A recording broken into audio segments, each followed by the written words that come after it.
name is Teresa Morango. Morango in English means strawberry. So, as you see, Brazil does not only export nuts.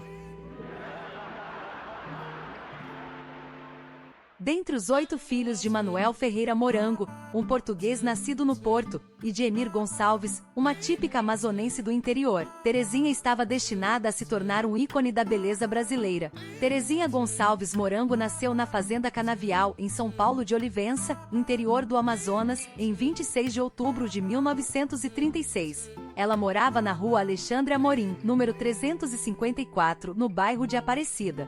Terezinha experimentou uma infância típica das personagens de romances, vivendo de forma simples e reservada onde nasceu, e mais tarde em Manaus, sem saber que se apresentaria ao mundo, marcando uma época de orgulho para o povo amazonense. Sua beleza inquestionável a destacou desde jovem, conquistando os títulos de Rainha dos Estudantes de Manaus em 1953, Rainha das Calouras do Ginásio Dom Pedro II e Miss Cinelândia em 1956. Esse último era um concurso nacional patrocinado pelo jornal O Globo. Naquela época, o público votava através de cupons recortados dos jornais. Sua vitória não só a consagrou como a mais bela do Brasil, mas também lhe proporcionou uma experiência única, uma viagem para o Rio de Janeiro e como grande prêmio, uma incrível jornada até Hollywood. Ela ainda faria uma breve participação no filme Garotas e Samba, dirigido por Carlos Manga. Terezinha recebeu um prenúncio de que um grande destino estava reservado para ela nos concursos de beleza em 1954. Em um depoimento para o livro Diário de uma Miss, escrito por Lilian Lopes, Miss Amazonas e Vice-Miss Brasil 2010, ela recordou: "Lembro-me de estar com amigos em Manaus, na Praça da Polícia, para ver a Marta Rocha, Miss Brasil 1954, desfilar em um carro aberto.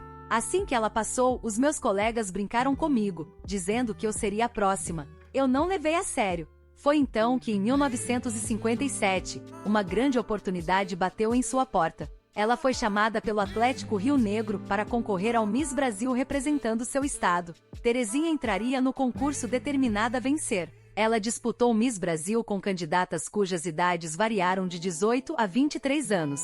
O concurso foi realizado no Hotel Quitandinha em Petrópolis, em 22 de junho de 1957. Assim como no ano anterior, a desorganização do evento irritou bastante a imprensa, sendo essa a última edição do Miss Brasil realizada no local. De acordo com o portal Amazônia, os diferenciais dela como vencedora foram suas curvas e pernas, que superaram a candidata de Minas Gerais. O júri estava indeciso entre Maria Doroteia Antunes e Terezinha Morango. Carlos Machado, com sua experiência de showman, pegou 2 cadeiras e as colocou lado a lado, instruindo as moças a subirem e juntarem bem as pernas do calcanhar às coxas. Maria Doroteia apresentava um leve arqueamento nas pernas, e após esse teste, o júri votou unanimemente em Morango. A Miss Minas Gerais chorou ao saber o resultado. Terezinha esteve calma durante todo o evento. Quando chegou no seu apartamento, dava pulos e repetia: "Parece um sonho. Vou para Long Beach." Terezinha Gonçalves Morango tinha 20 anos quando recebeu a coroa de sua antecessora, a gaúcha Maria José Cardoso. Sua vitória a tornou a primeira representante do Amazonas a conquistar o título, que também foi o primeiro da região norte do país. Quando Terezinha voltou a Manaus, a cidade inteira se mobilizou para recebê-la. A população saiu às ruas, lotando as 2 principais avenidas em uma tarde dos primeiros dias de julho. Todos queriam saudar festivamente a ilustre personalidade que fazia o coração de cada amazonense, do governador do estado ao cidadão anônimo, sorrir e chorar ao mesmo tempo. Era uma oportunidade excepcional para ver de perto e abraçar calorosamente a mais bela mulher do Brasil. Assim como aconteceu com Marta Rocha, acontecia com ela. A garota, de apenas 20 anos, chegou ao aeroporto de Ponta Pelada e desfilou em carro aberto pela cidade, ao lado do governador em exercício, Xenofonte Antoni, e do prefeito Gilberto Mestrinho. Agora, como Miss Brasil, Terezinha Morango embarcou para os Estados Unidos para representar o país no Miss Universo na Califórnia, em 19 de julho de 1957. O Brasil estava novamente esperançoso, pois existia uma grande pressão popular para que uma sul-americana vencesse, já que no ano anterior, todas as candidatas latinas ficaram de fora da final. Essa exclusão gerou muitas suspeitas e acusações de manipulação no resultado. A indignação foi tanta que surgiram ameaças de boicote para a edição de 1957, com muitos acreditando que havia um preconceito contra as participantes da América Latina. A edição de 1957 estabeleceu um marco significativo com a participação da primeira candidata negra, Ginette Cydalise Montese, do território francês da Martinica, no Caribe. Haviam 44 candidatas americanas, uma seria eleita Miss Estados Unidos, e 32 candidatas do resto do mundo. Os quartos foram arranjados de forma que cada Miss estrangeira compartilhasse o espaço com uma Miss americana. A colega de quarto de Terezinha era natural da Flórida.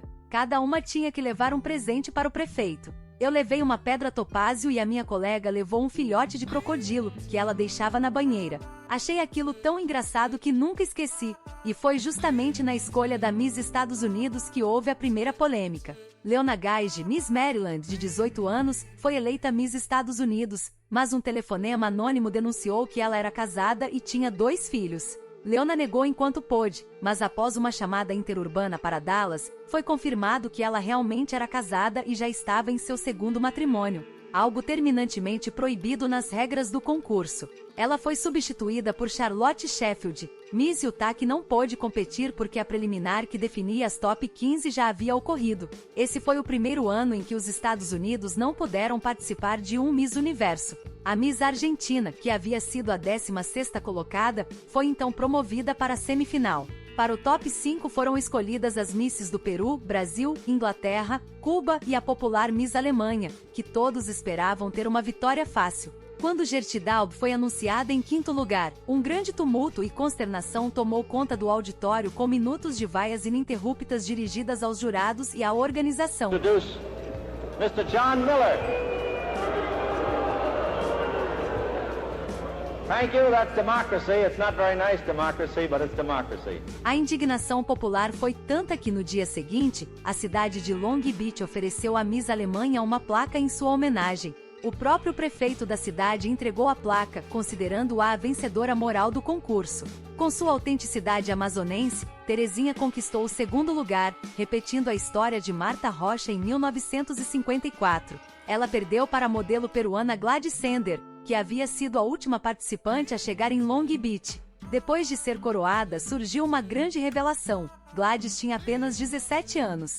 Faltavam poucos meses para o seu 18, mas ainda assim, ela abaixo da idade mínima exigida pelo concurso, que era de 18 anos completos. Esse detalhe colocou em xeque sua vitória e gerou muita discussão. Os oficiais do concurso, diante dessa situação, decidiram permitir que Gladys mantivesse a coroa. Essa decisão foi tomada após serem informados de que no Peru, havia um antigo costume que considerava uma pessoa como tendo 18 anos, se estivesse a menos de 6 meses de completar essa idade. Quem explicou isso foi o embaixador peruano nos Estados Unidos na época, Fernando Berquemeyer Passos. Por algumas horas, Terezinha esteve prestes a ser Miss Universo, mas Gladys manteve a sua coroa e fez história como a primeira sul-americana a ser coroada. Os jornalistas americanos fizeram comentários sarcásticos dizendo que o evento havia virado um concurso de segundos lugares, ou que se fosse para levar em conta as leis de maioridade da mulher em outros países, uma criança de 12 anos da Indonésia poderia ter sido eleita, já que em seu país ela é considerada maior de idade. A imprensa brasileira não protestou. Terezinha pareceu não se importar muito com isso, estava feliz com sua posição e por uma participante da América do Sul ter ganhado o concurso. Depois do concurso, Terezinha se tornou uma das maiores celebridades do país, estampando diversas capas de revistas. Sua beleza extraordinária impressionou o Brasil inteiro, a ponto de, na época, superar a popularidade de Marta Rocha. No entanto, um reinado ainda mais abrangente e feliz estava reservado a ela como esposa do empresário catarinense Alberto Pitigliani em 1959. Ele era dono da Companhia Brasileira de Discos. Ela se tornou a rainha do long play. Mais tarde, quando seu marido esteve à frente da Ciagrans, Terezinha foi a rainha do Campari. E por fim, quando ele fundou a Tibraz na Bahia, ela se tornou a rainha do titânio. Com tanta realeza, Terezinha sempre manteve a mesma placidez e delicadeza, tratando todos com igualdade e jamais desejando aparentar mais do que qualquer outra pessoa. Com Alberto, Terezinha teve 2 filhos, Alberto Júnior e Andréa, e uma neta, Bárbara. Ela seguiu vivendo no Rio de Janeiro e infelizmente ficou viúva em 2003.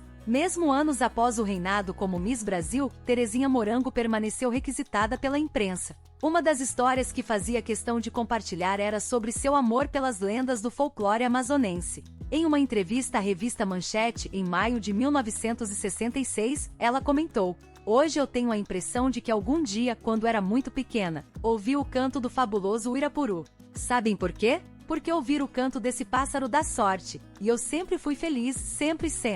Para ela, desembaraço, simpatia, fotogenia, elegância e beleza eram os 5 atributos indispensáveis para uma candidata a Miss. Em sua residência, Terezinha compartilhava conselhos valiosos com algumas das candidatas a Miss Guanabara. Entre as aspirantes estavam Violeta Mafalda Gomes, Valéria Pons e Delmira Lemos. Terezinha estava disposta a inspirar e apoiar as futuras gerações de Misses. Em 2018, ela gravou um vídeo para parabenizar Maíra Dias, a segunda Miss Amazonas a ganhar o Miss Brasil. Oi, eu gostaria de cumprimentar e desejar muito sucesso a Mayra, nova Miss Brasil, pelo Amazonas. Fiquei muito orgulhosa e muito contente e espero que ela faça muito sucesso no Miss Universo.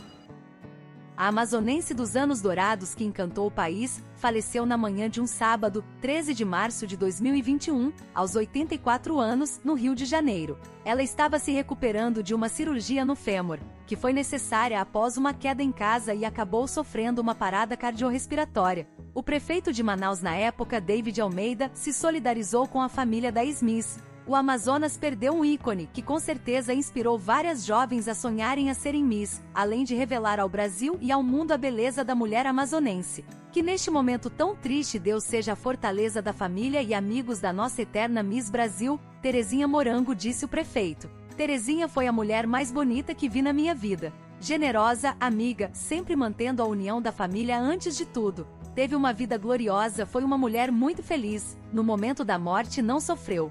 Diz o cerimonialista Ricardo Sambolski, marido de Sueli, filha do primeiro casamento de Alberto Pitigliani. Minha avó foi uma mulher boa, generosa e que sempre colocou a família em primeiro lugar. Sua beleza era apenas uma de suas várias qualidades. Fará muita falta em nossas vidas, disse a neta da ex-Miss, Bárbara Pitigliani.